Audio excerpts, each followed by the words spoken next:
Hey guys. It is red light therapy time. It is in the evening. I'm ready to wind down and just woosah out. But I wanted to pop on here really quickly and talk about just a topic that has come up, of course, numerous times across social media. And that is the topic of resting in our softness and femininity and how we relate to men and their masculinity.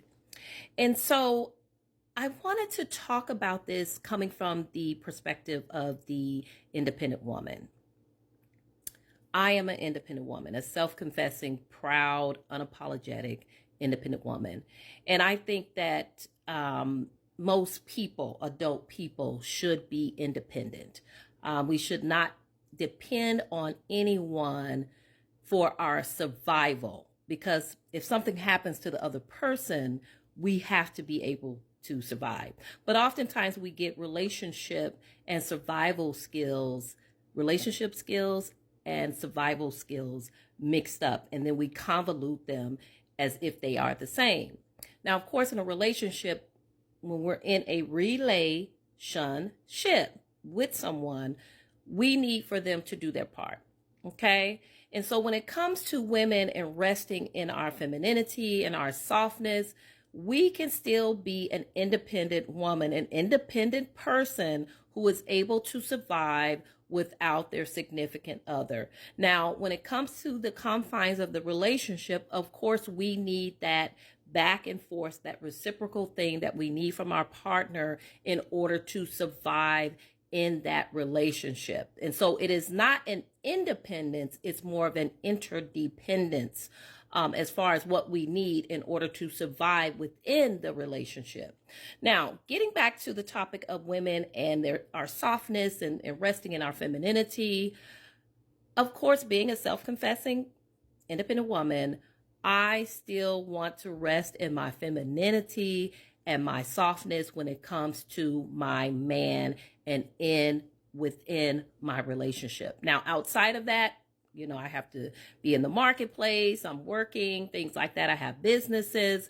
I have to pretty much operate not necessarily in a masculine energy, but in an energy that I'm going to be able to get things done and people are going to respect me. I'm not going to allow people to run all over me, and that I'm going to advocate for myself. And so that in and of itself has a type of energy that we have to rest in. But when it comes to our men as independent women, we want to still be feminine. We still want to be soft, and we want to have that exchange with our men. I think sometimes our men forget that in order for us to have that exchange with them, they have to, in a sense, alleviate some of those pressures off of us. Now, of course, as independent women, we choose our work, we choose our businesses, and all of that. And it is a wonderful thing. It is a wonderful thing when we are in relationships with our men and we don't have to do those things. Now, there is a big difference between having to be this independent working businesswoman, which is wonderful. Again, I'm not knocking it. But when you have to be that, as opposed to that you want to be that way, that's two different things. And so when women are in the workforce and we're doing all of these things in our day, whether we're working 8-10-hour days, some of us 14-hour days as we have businesses and all of that, there is no way that we're going to be able to rest in that softness and that femininity and not have that sense of anxiety around us. I just don't know too many women that can do it. And so as women, we have to release some of that. And then our men have to be willing to take some of that off of our shoulders if they want a less anxious woman, if they want a more softer woman, and a woman who is going to be present for them and some of their desires and needs. And so there are some conversations that need to be had within our relationships with our men so that we can get on the same page.